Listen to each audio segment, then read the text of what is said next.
Today's show is sponsored by the ABV Network Merchandise Shop. Check out our large assortment of logo merch and our lifestyle collection as well. Just head over to abvnetwork.com and click on shop. We are also sponsored by The Bar to Go.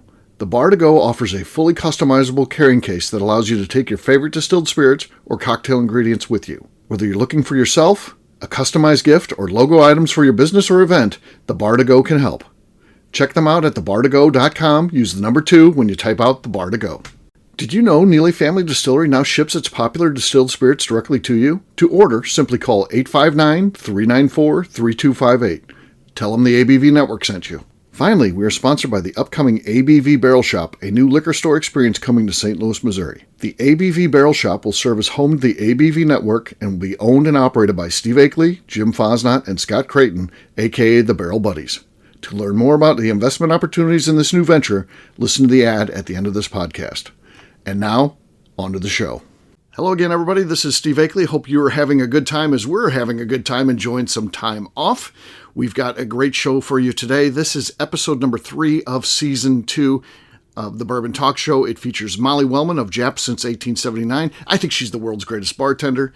And also 2 other guests as well. These are sponsors of the show, Bob Goldstein of Goldstone Mill and Russell Creed of Moonshine Still Pro. You get to hear a little bit about their businesses and what they do.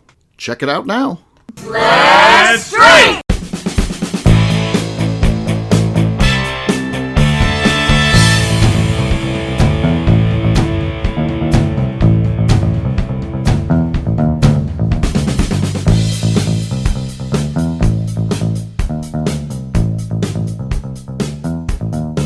Bring our first 2 guests out together. They have companies that tie into the world of bourbon, and they are, of course, sponsors of our podcast, so you've probably heard about their companies through the ABV Network. And, of course, they do a little work together now, too, which is kind of cool. So I really like that. We're going to ask them about that. So, ladies and gentlemen, please join me in welcoming Mr. Russell Creed and Mr. Bob Goldstein. Hey, gang. Hey-o. Good. How are you guys doing? Good. Doing That's well. good. That's good. Well, we always kind of, like to warm up a little bit before we get into our true topic of the day. And I know that both of you guys like to travel. Now, you have a little bit different travel styles, if you will. So just tell the audience a little bit about what you like to do when you're not working, you're just out trying to relax and take it easy. Russell, let's start with you. What would be, a good trip that you'd like to take that is just a way to decompress? Yeah, I like to get away and try new things. Mm-hmm. That's my trip, is either outside doing some sort of adventure, getting out of the normal civilization and just getting away from where my cell phone can't be pinged all the time. So I do a lot of backpacking, hanging out in the woods. Later this year, I got a trip planned to Costa Rica. Be my first time going there. So that's going to be an experience. So that's the kind of things I like to do. Yes. And you're going to be joining us in Key West in January, right? Yes, I am. Yeah. Absolutely. Yeah. It's a good time, isn't it? You were there last time we went, so. I was. It was fantastic. It's very cool. Very cool. And Bob, how about you? I know that, I'm thinking of some of the trips that you go on. And we've even profiled you going out west and things like that. And you look like a cowboy and you kind of live like a cowboy sometimes, right? Well, most of the time. The Key West thing, I'm still looking at. Maybe I might show up too. So we'll wait and see how that works out. Yeah. Well, we'd love to have you. We got about 60 people coming now. So really? That many already? We got that many already. And about 15 distillers in that group. So that's pretty cool. A lot of big names, people that you would recognize. So yeah, it's unfortunately, cool. They don't buy from small guys like me. They always buy from, they got their own routine. And I found that out many a time. Well, just got back from Steamboat. Was out there, and then I visited Park City and Salt Lake City, a couple of our customers out there. So that was a long trip, 6 hours one way. It's like, whoa, that's a desolate area at this time of year, I'll tell you. Yeah. Crazy. Yeah. But did some horse riding and went up to camp, cleaned up things and October go out elk hunting again.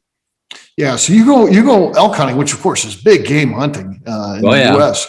And that's a whole trip, right? You've got a whole camp that you've got, and you're out there. Well, basically, stuff, right? I bring the horses, I bring the camp and a whole ball of wax. Basically, I got 2 other people that are coming this year. So one's my nephew, and another was a friend of ours. It's out in Texas, so it's going to be 3 in a camp. That's pretty big, but it's the season's changed this year as far as usually it's the 3rd week of October. Now it's the last week of October, and it gets quite interesting. Last year we were up there and it got the second day we got down to, well, it was 70 degrees when we went up there, but the second day it got down to about 0. And that night we got about 36 inches of snow and about 20 below for about the next day and a half. So it was a lot of time in the tent, but we had a lot of whiskey to stay warm.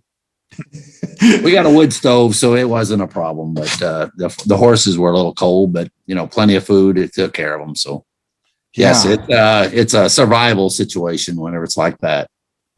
That doesn't sound like a vacation to me, to be honest. I prefer Russell, hanging out on the beach versus that sounds like work, man. That's sweating down there. I don't like the sweat. I mean, I don't mind the cold. I can live with that. It's easy enough.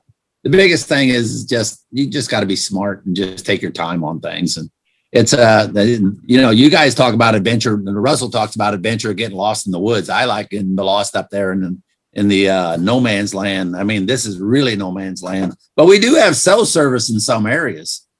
You just got to get to those areas, which I don't get to very often. So wow. Okay. I get up there. It's it's mountain man time, and that's what we do. That's what you do. Okay. And how do you do with the elk? You usually pretty good about getting one, or? We usually get 2 to 3 a week, 2 to 3 a season. Mm-hmm. Just depends on. Last year we had 3 in camp. We got 2, and then the year before everybody killed out. It's a good area. There's a lot of. It was surprising with the COVID last year of how many people where we go. It takes about 5.5 hours to horsepack up there and get into the back mountains where nobody really gets to last year. But we actually seen people walk in, and I mean, it was amazing. I seen probably about 25 or 30 people. Most of the time we maybe see 2. And there was one couple came in about 2 guys came in about, I don't know, what was it, about 4:30, and it's starting to get dark about that time. And that's when it had about 36 inches of snow when I was out hunting, and they found their way down into a bunch of pines, and they just put up a camp, and it was hilarious because at about 2 a.m, I was guessing just looked at the tracks. They didn't stay very long. They got out of there pretty quick. They were packing back out of there really quick. So, but that's when the hunting really gets good after that big snow like that. They're moving pretty good. Yeah. Well, I think we need to hear a little bit of overview of your respective businesses. So Russell, again, we'll start with you. Tell us about Moonshine Still Pro, what we need to know about your company. Yeah, well, Moonshine Still Pro is a company that's focused on helping hobby distillers with the supplies that they need to do their craft. So we really focus on providing stills for beginner stills, hobby size stills, the parts for people that want to build their own, because that's part of the tradition, building your own stills, and then the supplies so they can actually make the spirits. That's why we partner with Bob. And the grains. So that's one of the things we try to partner with professionals, and so that we can provide the same quality that craft distillers are using to make the delicious whiskeys that they make. We try to provide that to our consumers, so that the average person who's making whiskey in their backyard or in the garage has access to those same quality of materials. Yeah. Very cool. And Bob, tell us a little bit about Goldstone Mill. Well, we supply basically not the big guys because they have their own fundamental resources that they use, but middle to low, smaller distilleries. We do a lot across the country with different ones. The one in like Park City, Alpine, and the one in Salt Lake City there. We do Dented Brick. We do stuff with them. We ship pretty much around the country. Do a lot out of Florida. Do a lot out of Atlanta area there. We have different locations. I work a lot with the Mennonite communities as far as if they're similar to the Amish, but it's so much. I mean, they're so much easier to work with as far as quality wise goes. They're very quality oriented, and basically I set them up to clean the grains, grind them the way we need them to each individual's requirements, and they're very happy about that. But their main thing is that they really can't sell to distilleries. So the one way we get out of that or get away from that is basically they're doing a service for me. So I'm the broker. Basically, they make the product. I just line up the trucking, set it up, and then they ship it out for me. And that's how they agree, and they're real happy about the whole situation. But Michigan, we have another operation we just started up here not too long ago. Is in Michigan now. We serve Michigan grains for certain distilleries that want just Michigan grains. So that was a whole nother animal that kind of took a little longer than I wanted it to, but we finally got some farmers work together, and that's not a Mennonite group, but that's actually a farmer there that actually does the 50s and super sacks for us there. So, but this kind of not all those guys. We got 3 or 4 customers in Michigan. But Bob, this kind of hub and spoke system actually works out really well for you because as opposed to just one centralized location, you're putting it out into the field. So if you find a Michigan distiller, you're close. You have the ability to save them a lot on shipping by doing how you do it, correct? Well, the shipping is one thing, but they can also require, like Florida, we sell a lot of Florida corn to Florida distillers there. They claim it's all Florida corn, which I have to show proof of where the corn comes from. I mean, there's a lot of detail involved here. Is you got to show where, actually where the field of where this corn's coming from. And if it's in this bin, you might have 4 or 5 different farmers that have filled this bin with Florida corn. So you're allowed to, put them as a group, and then these people can buy their corn from me and actually record that it is Florida grown corn. So they have documentation. There's a lot of stuff that's involved in all this stuff. Same as in Michigan, same as in the Georgia area. I mean, there's a lot of things that have to, they are very particular on how they want their stuff. And that's where we come in and we go out and source it. We have definitely all kinds of opportunities in different states to get what they want. So, and provide what they want, and saves them freight, but it still comes down to mainly it's the corn is what they're all looking for. But when it comes to the rye and the wheat, a lot of times there's some problems with it usually comes out of the rye comes out of Canada for me. There's one area there that it just works the best. The rye material that comes out of there is just so much better than anything else, but I'll source anything the customer wants. There's one customer out of Michigan wanted Ambrosi rye. When's a Bruzy rye? And I found him some out of Oklahoma, shipped it to us, ground it, put it in super sacks, put it up to him. We do custom stuff all the time. And it's amazing how many more people there are that really want that type of stuff, the customized specific things that they require. So, and we're very good about that. So then, and that's what we do. Okay. So Russell, he's another character though, but he's got all kinds of stuff. You never know what he's going to ask for next time.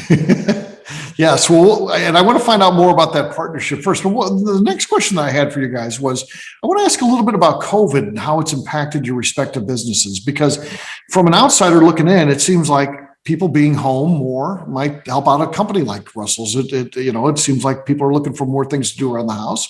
And then for Bob, I know you and I actually were on the phone a lot when the pandemic started, and we're talking to each other. And, as we saw our distillers go away from bourbon production for a while to hand sanitizer, and you and I were talking, how long is this going to go on and what's going to happen to the industry? And of course, here we are, more than a year later now, and it seems like it's good times in bourbon again, that, people, were drinking plenty when they were at home, and the distilleries have gotten past the hand sanitizer. They're back to making bourbon. So tell us a little bit about, what the impact of COVID was on your business. And Bob, we'll start with you first this time.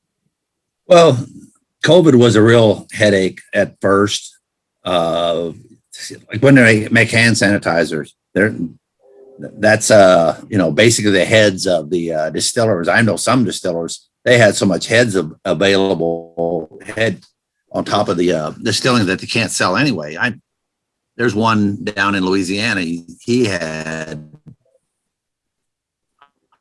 I don't know, probably that he made into sanitizer. Basically, he was going to pay to have somebody haul off.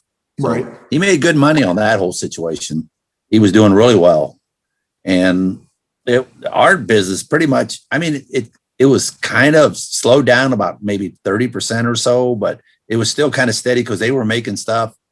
A lot of the main people that were, involved in the processes, the middle, the small guys, they would work by themselves. So Right. basically they could still buy stuff, and they were making stuff and putting it in barrels and putting it away.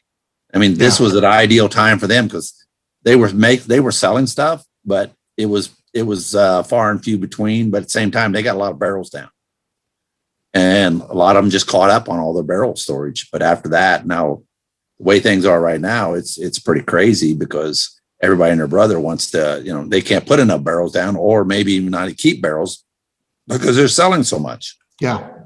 Yeah. It's definitely good times. Bad times. Yeah. Things can be both directions, but in whiskey distillation, I have seen, I don't know what Jim Beam and the rest of them's margin is, but it's got to be huge with all that inventory they got laying out there. They can almost give it away and make money.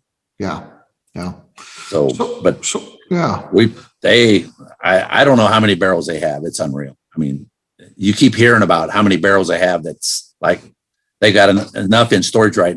From what I understand and what I read is that some of that barrel storage that they have, they wouldn't have to produce another item for another 3 to 4 years because they have that much in Oh yeah.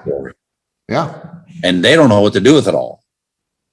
Right. So I don't know about these rick houses. I mean, there's a whole nother story there with them falling down there.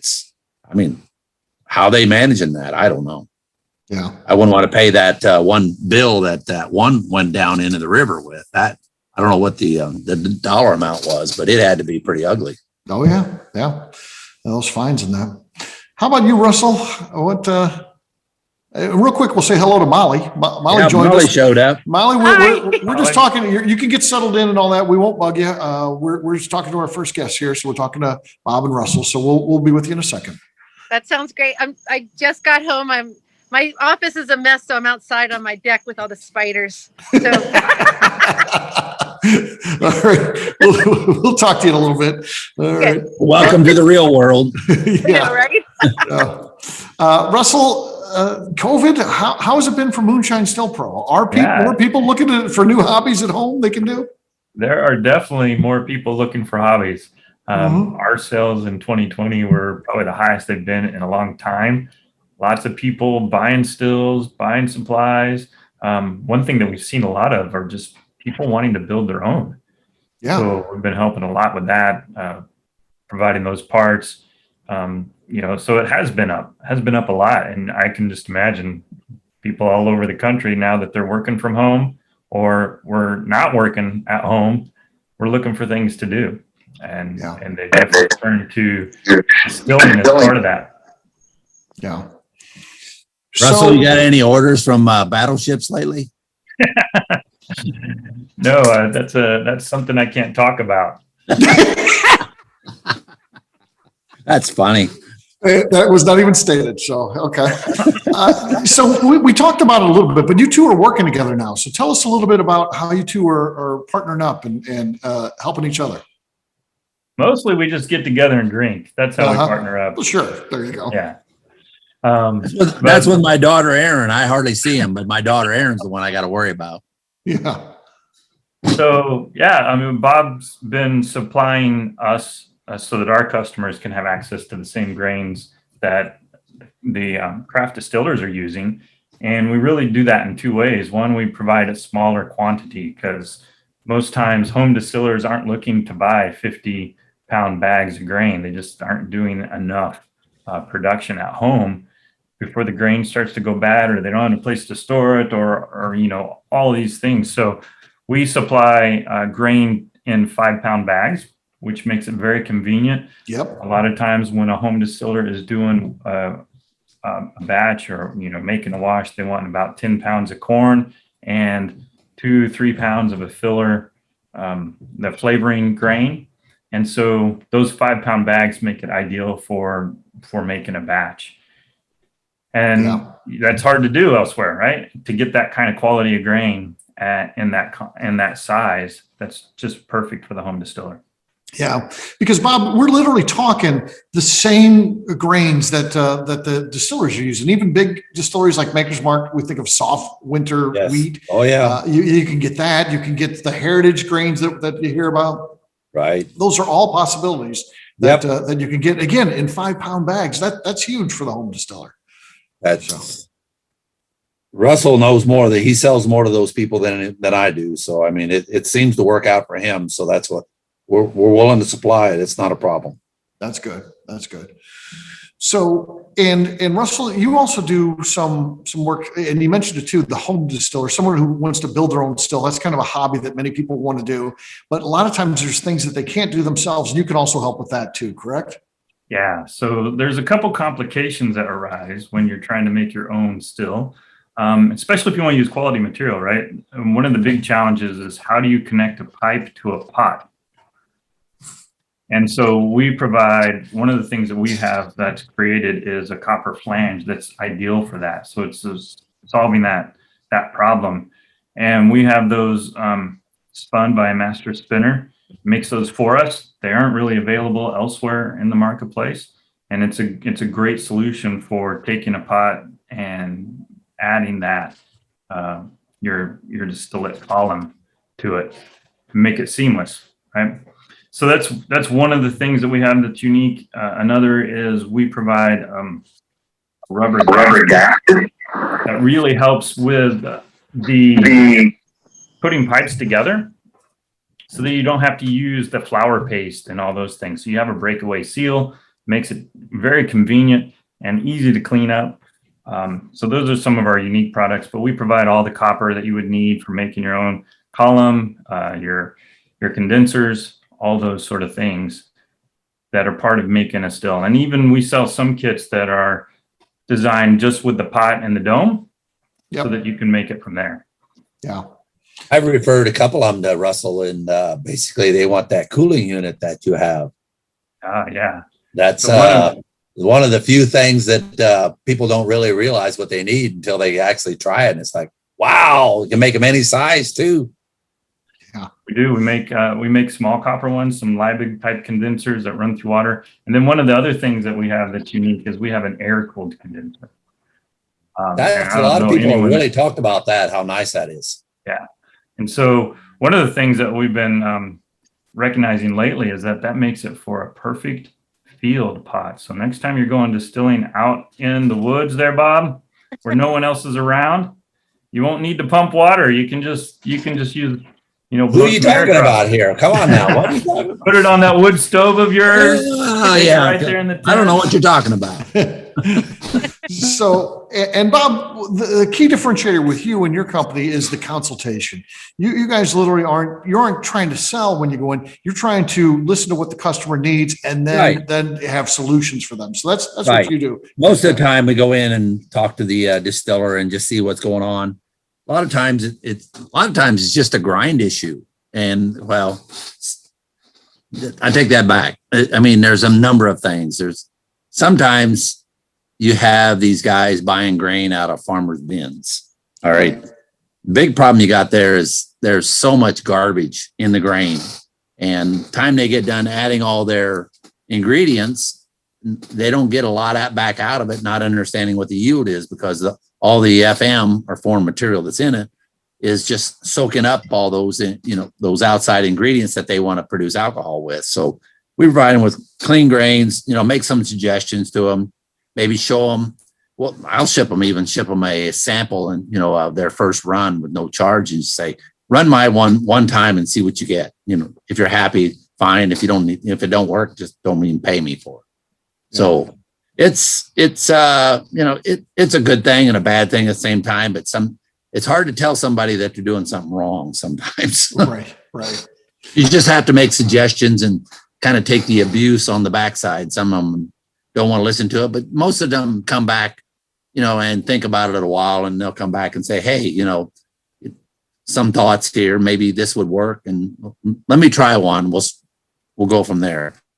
And might try one and then change their ways. They won't always buy from us, but at the same time, it changes their way of thinking on how to make their product better. And they find it cleaner. They'll ask me how to get one, or what do you suggest? You want a simple one. You want to, you can spend a lot of money on a cleaner. Yeah. But a lot of times the simpler ones actually do a better job than the real expensive ones. And Bob, you bring so much, credibility when you walk in, because distillers, of course, I would say a lot of them want to, think that they know a lot about the grains and all that. But how long you been in this business, Bob? Over 30 years. Yeah, you've been doing it a long time. So really cool stuff. You've got the street cred for sure. All right, last question for you guys. It's a fun one. Russell Creed and Bob Goldstein walk into a bar. What bourbon are you guys ordering? What do you got? What are you ordering, Russell? Lately, when I walk in, the thing I've been ordering is Legent. Legent, okay. Yeah. Yeah. I really like it. And the probably not Beam the Suntory thing. You use both sides of that. Yeah, that's cool. Yeah. I like that. It seemed like it kind of disappeared for a little bit, but it's definitely back out there now. So you can. Yeah, it was hard to find for a while, and that's why anytime I found it, that was in my glass. Yeah, so. yeah. It's back out there now, which is good. Bob, how about you? What are you going to order? Anything that's nothing less than 5 years old. That's pretty well open to a lot. Not every bar carries what I like to drink, so it's kind of like, well, tell me how old each one of these are before I'll order it. There you go. It's hard to come up with. You get some down to these southern Missouri areas there. I'm telling you, some of these really, really redneck areas. It's hard to come up with a. They have all the fresh stuff, but they don't have any of the older stuff. So the older it is, the better I like it. Okay, there you go. All right, well, let's hear it for Russell and Bob. Great job. Bye. Good. Thank you. Good hearing from you guys. Please stick around, and we'd always like to have our guests stick around and be available for some Q&A with all of our studio audience after today's event. With that, we'll take a quick break, and then when we come back, we're going to be talking to the world's greatest bartender, Molly Wellmann. We'll do that in just a few.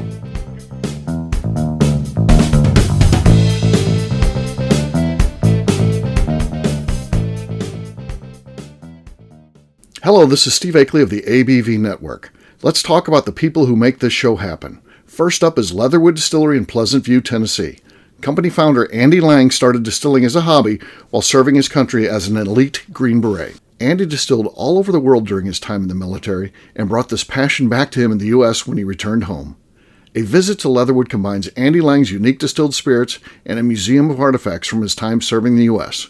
Share a drink with a fallen soldier at their bar where you can grab an acrylic bio off the wall that celebrates the individuals who gave the ultimate sacrifice to protect his or her country. They will also ship their distilled spirits directly to you, so check them out at leatherwooddistillery.com. We are also sponsored by Moonshine University.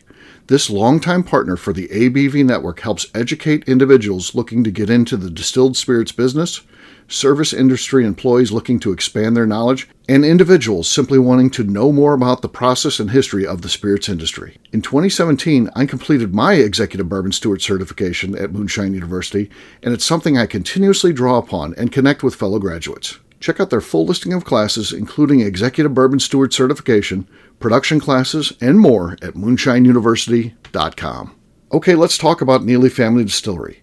In 2018, I met Royce Neely at an industry event.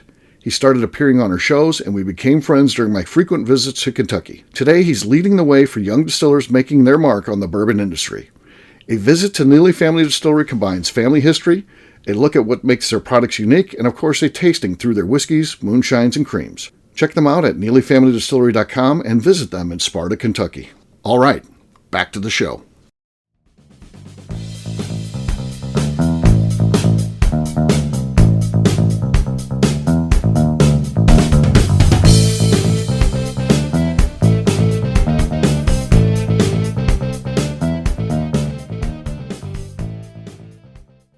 Hello, this is Danny Kennard, and I'm recording on the ABV Network. All right, our next guest is the owner of Japp's since 1879 in Cincinnati, Ohio, where she has earned the title of the world's greatest bartender. Now, I call her that all the time because I love to drop that, because I 100% believe that. I think bartending is a couple things. It's being creative. It's making, great drinks. It's being a good person too, that, because you have to talk to people. Molly Wellmann certainly hits on all of those. So ladies and gentlemen, please join me in welcoming the great Molly Wellmann. Hey, Molly. It's nice to be here. Thanks for having me. Absolutely. We love talking to you because, you're so much more than, bartender. You're a bourbon historian. You love the brands. You love the timeline. You love talking about history of bourbon and, the area where you live in Cincinnati. So it's cool. Yeah, I love history. And I find that I can learn all areas of history through liquor, especially like this area where I'm in, Cincinnati. I learn about bourbon. I learn about my city. I learn about Kentucky. I learn about so much of this area. It's awesome. I love it. I don't know if you love that in like school. I didn't necessarily like history in school, but I love history now when we talk in bourbon history, and it ties to all like I said, American history or city history and all that too. So it's cool. I think I would have liked it more if I was able to drink in high school. Yes. Yeah. You're not wrong. Yeah.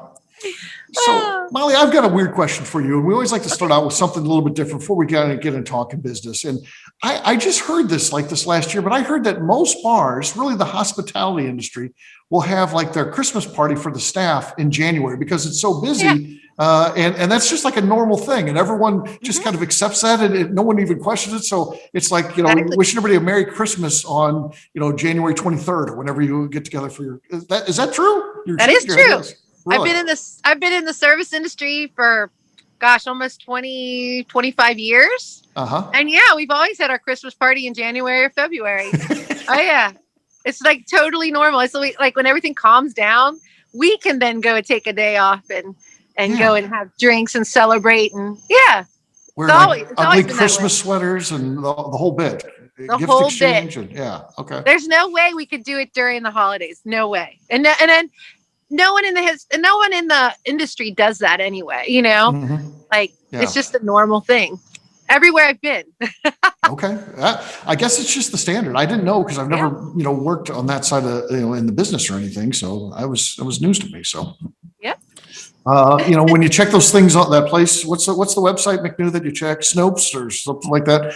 This has been verified. This is verified. It's true. It's been fact checked. It's a fact. It's a fact. Molly says so. So we have to, we know it's a fact. So Molly, how did you get into the bar business? Oh my goodness. Well, when I lived in San Francisco, mm-hmm. I was working in high-end retail, and then I put myself through school. I put myself through school with jewelry design, right? Or okay. I went to school for jewelry design, I should have said. And when I got out of school, when I was in school still, one of my friends opened a restaurant. And she's like, do you want to come and just food run for extra money? And I was like, yeah, sure. Why not? I could use some extra money. It's San Francisco. And that's kind of how I got into it. I got kind of thrown behind the bar when somebody didn't show up, and quickly learned very fast how to make drinks. Mm-hmm. Actually, the first drink I ever only drink I knew how to make back then was a Manhattan, because I drank them, Right. And so I remember the what first whiskey did you use? You know what? I used Old Overholt. Oh, there you go. Yeah. Oh, yeah. And I still do to this day. That's my house rye. Okay. It's Old Overholt. When I could get it right now, for some reason I was having trouble getting it, but that's just times, Anyway, I could get it now. But Old Overholt, I've always used. The first Manhattan I ever learned how to make was at the Harry Denton Starlight Room in San Francisco at the St. Francis Drake. And I would go there after work and drink Manhattans. I was working in high-end retail, and those women drove me nuts. So I would go have to drink afterwards. Uh-huh. But the guy who taught me, he was an older bartender, and that's the way he made it. And the way he made it is exactly the way I make it still today. So, wow. Yeah.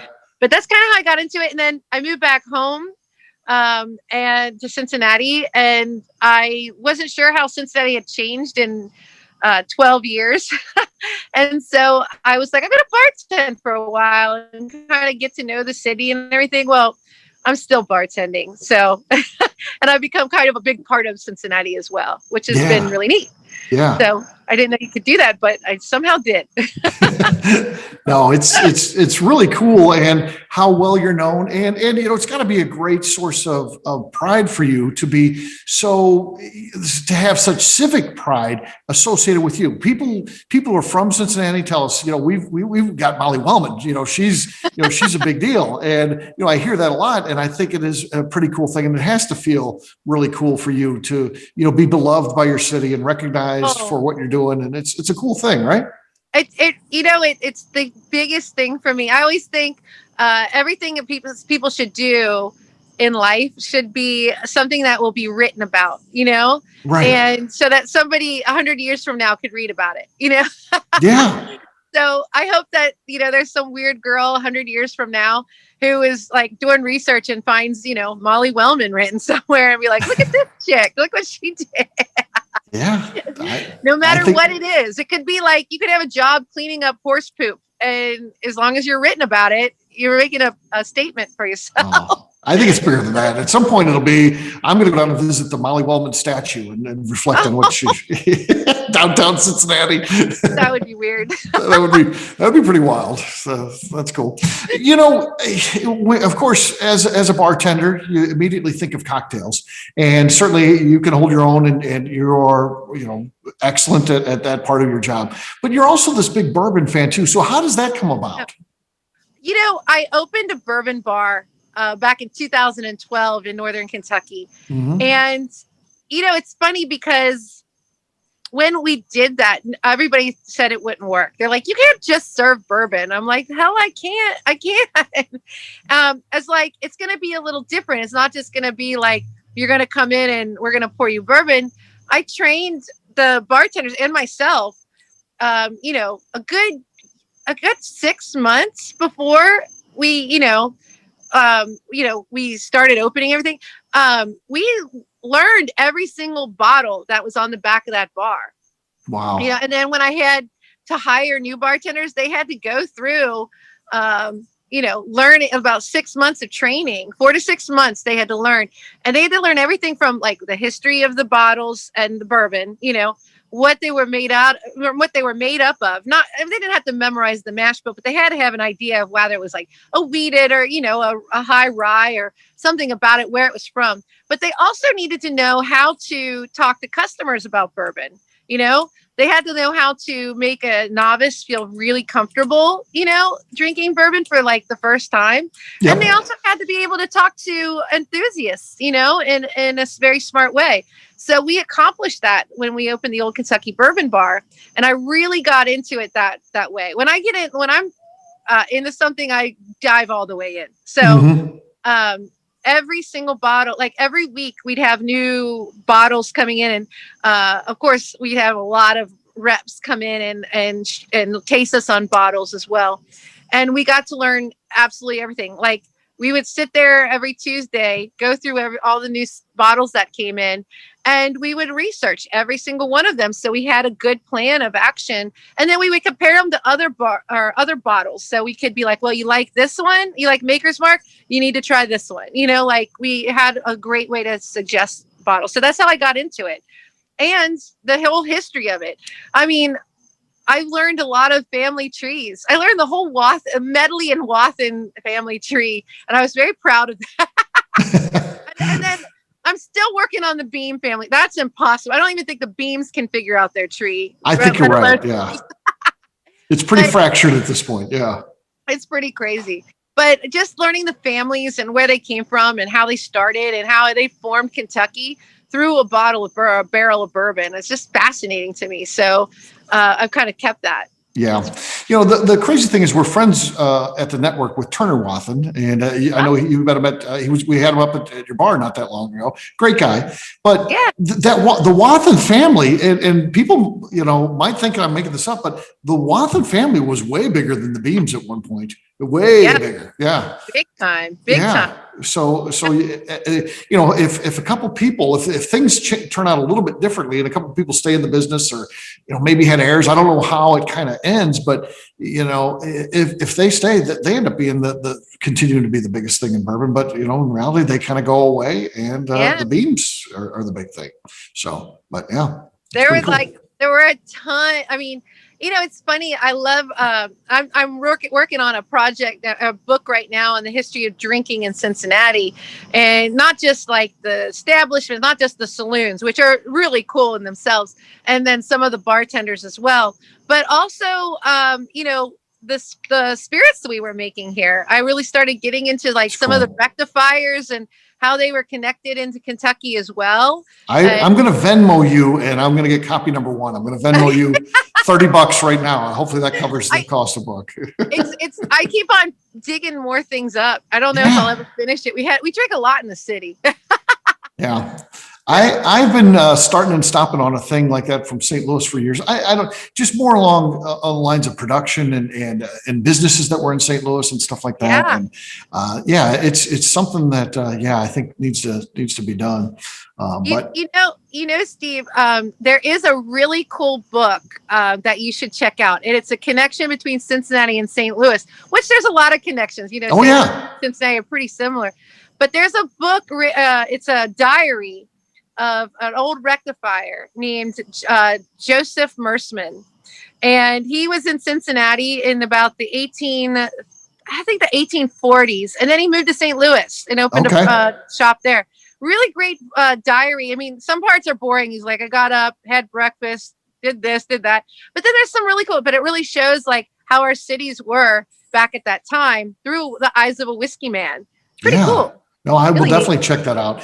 Maybe that'll spark me to get back on that project. So it's one of the things where I struggle with, Molly, is on that project it's my city, and I'm proud of St. Louis, and I want to do it justice. When I do it, I want to make sure that I'm doing it right. Like you said, you keep on uncovering more stuff. It's like, then it's another thing I got to cover. I don't want to put it out and it to be like, well, that's a good start. I want it to be like, this is the definitive guide. This is it. It's all here. So, it'll happen. It's really cool. Yeah. Now, from Cincinnati, you guys have one of the greatest stories of all time, which I can't even believe this isn't a movie. How is the George Remus story not a major Hollywood movie? I don't understand. I don't know, but I know there's a lot of people who are working on it. I mean, just in the past, 5 years? Well, no, in the past 3 years, 2 really great books came out all about George Remus. One was more romanticized about George Remus and his wife Imogene, called The Ghosts of Eden Park by Karen Abbott. And then the other one, she's from New York. She's great. She's awesome. She spent a lot of time here in Cincinnati. Fantastic book. And then there's another great book written by a Cincinnatian named Bob Batchelor. He wrote The Bourbon King, and fantastic. It gets into more rough and tumble, criminal parts of George Remus. Really great book. But I know there's some stuff going on that people are really interested in putting something like that together as far as the movie goes. Yeah. So that would be really exciting. And I would love to see that. Yeah. It's really cool. It's such an easy thing. Like back in the 1920s, everybody read newspapers. Like that was their movies, that was a lot of the entertainment. And they really went all out. And it was easy to do because he was, that story is just absolutely insane. It is. There's a few twists and turns there for sure. So, yeah. So I've been to your place many times at this point, and it's great. But of course, if you don't mind, tell us a little bit, the audience, about the experience of visiting your bar. So Japp's, I've had Japp's for about 11 years now, and it is an old wig and hair shop. So back in 1879, there was a guy named John G. Japp. He came to Cincinnati from Germany, and he opened a wig and hair store. And it was run by the Japp family all the way to 1985. So a really long time, over 100 years. And then it closed down. Finally, the last guy was like, I'm done. Right. And in 1992, somebody came in and they built it into a bar. They took the original showcases that were they stored the wigs and hair in, and turned that into a back bar. So it turned into a bar, and that ran for about 10 years, and then it closed down again. And then in 2010, I took it over and opened a cocktail bar. So we serve cocktails from the 1700s to the 1950s. And when you come in, I usually just ask what you normally drink, what kind of liquor you like. And I ask you to trust me. And then I make you a great cocktail that usually is over 100 to 150 years old. And then I'll tell you a little story about it as well. So you're not just having a drink, you're having a whole experience of going back in time with a cocktail. Yeah, it's really the best. It's, to me, if you're a true bourbon fan, whiskey aficionado, Japp's is just one of those places you got to go. It's on the list. You have to go there. You're really not an official fan until you get that. We need to create a passport. These are the things you got to do, and Japp's is certainly on that list. Give us a little idea into artistry, because when you have a cocktail bar, you got to make the classics, your Manhattans, your old fashions, all those things. But of course, it's all about creating unique, drinks. And how do you come up with things, Molly? I do a lot of research. Looking for old cocktails, and not just in old cocktail. I mean, I have hundreds of old cocktail books from before Prohibition, after Prohibition, but I also dig in newspapers, magazines, like little pamphlet books that were put out by wholesalers and whatnot. And it's insane where I can find all different kinds of cocktails. So I do a lot of research. And then when I make up new cocktails, I'm usually inspired by those old cocktails, using new ingredients and different flavor profiles that I'm usually inspired by different chefs and that from their flavor profiles in food. So that's kind of how it goes. And I've been doing it for a very long time. Yeah.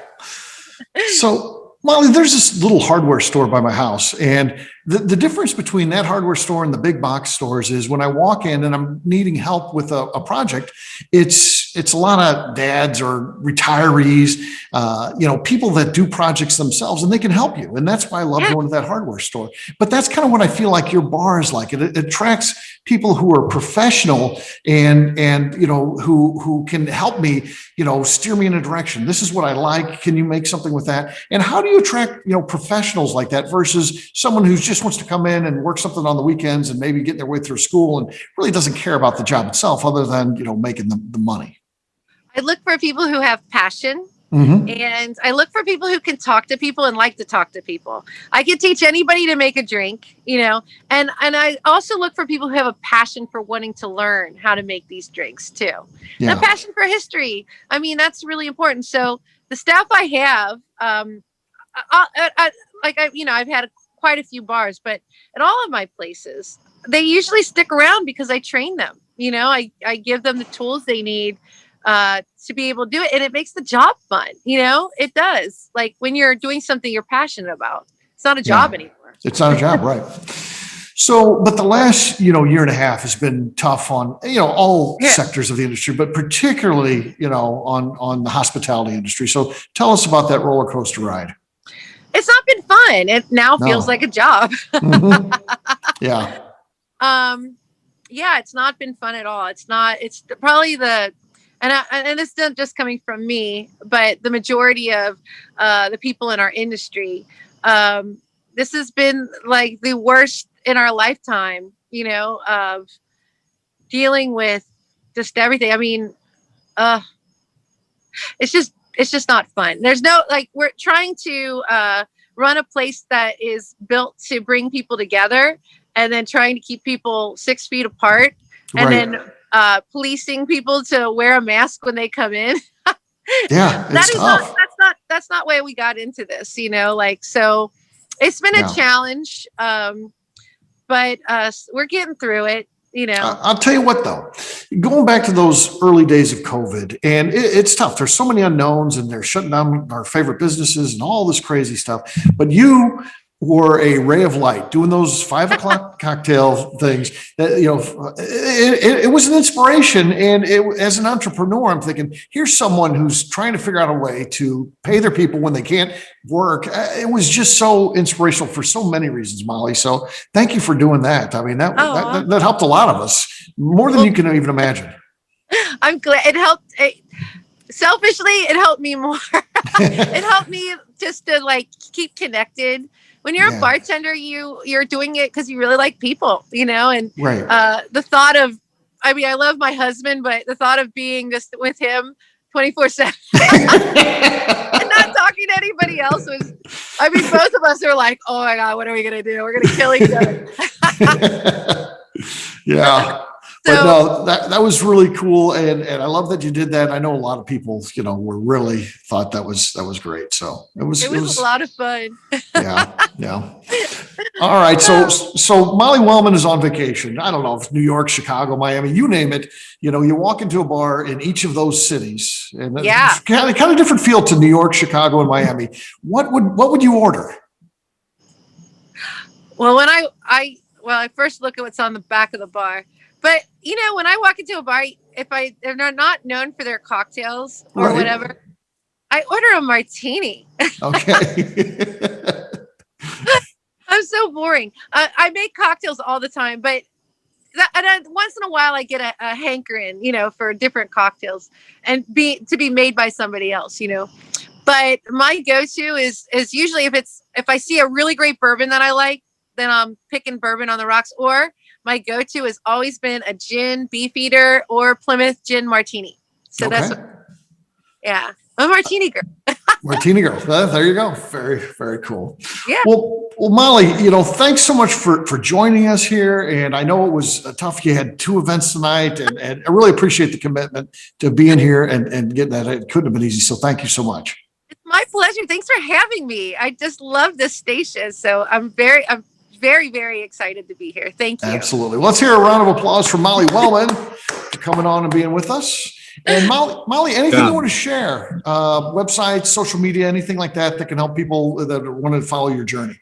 You can always follow me on Instagram at Molly Wellmann or on Facebook at Molly Wellmann. All right. Excellent. Let's talk to our other guests and find out if there's anything that they'd like to share about their business, promote it in any way. Russell, we'll start with you. Yeah, you can find me on the web at moonshinestillpro.com or on the socials at Moonshine Still Pro. So we're on Facebook and Instagram. All right, Bob, how about you? We're at www.goldstonemill.com. Just talk to send me an email to either me, my daughter Erin, or Carrie. I mean, we'll help you out in any way we can. Absolutely. All right. McNew, how about you? Where can people find you? I am on Instagram at McNew ABV, and you can find me every Tuesday on the ABV Network channel hosting Bottle Kills and Last Meals. All right. For me, I'm an easy guy to find. I'm at Steve Akeley on Twitter, Instagram, or Facebook. I've got a website, steveakeley.com. The important website, though, is abvnetwork.com. Check it out because everything that we do is out there. We put all of our previous shows, our blogs, so much more, abvnetwork.com. Very nice. McNew, anything else to say before we get out of here? I'd like to remind the audience to please give us a 5-star review. That includes comments. It helps new people find the show, which is very important to us. And if you like what we're doing, we ask that you please visit our Patreon page at patreon.com/the Network. All right. Great job today, McNew. For our audience, we'll have a brand new show for you tomorrow. Looking forward to that. Until then, take care, everybody. See ya. Bye. Peace.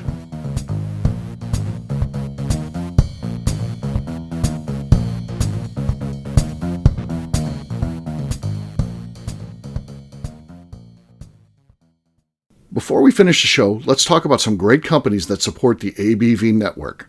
First up is Moonshine Still Pro. Moonshine Still Pro has a full line of products to help the home distiller. Whether you want to experiment on the stove in your kitchen or you're looking for a bigger setup in your backyard, owner Russell Creed and his team can help. They have multiple still offerings, accessories, and even grain from their partners at Goldstone Mill to assist you in making whiskey on par with your favorite distillery. They can also help you with some fabricated parts you probably can't make yourself if you are attempting a DIY still project. Learn more or order your still or parts at moonshinestillpro.com. Another friend of ours is the Goldstein family at Goldstone Mill. The Goldsteins offer a variety of heritage and heirloom grains to make the finest whiskeys in the world. Plus, they are more than just a grain company. They are truly consultants to make sure the grains they are providing to you or your business meet your highest expectations. Additionally, they work with mills around the country, ensuring shipping is as low as possible for their customers. If you're a distillery, brewery, or even doing this at home, Goldstone can assist you. Check them out at goldstonemill.com, call them at 217-254-6613, or check in via email at hello@goldstonemill.com. Last but not least, at the top of the show, I mentioned investment opportunities at the new liquor store concept, the ABV Barrel Shop, being launched in 2022 by myself, Jim Fosnot, and Scott Creighton. We are crowdfunding some of the capital needed to open the store.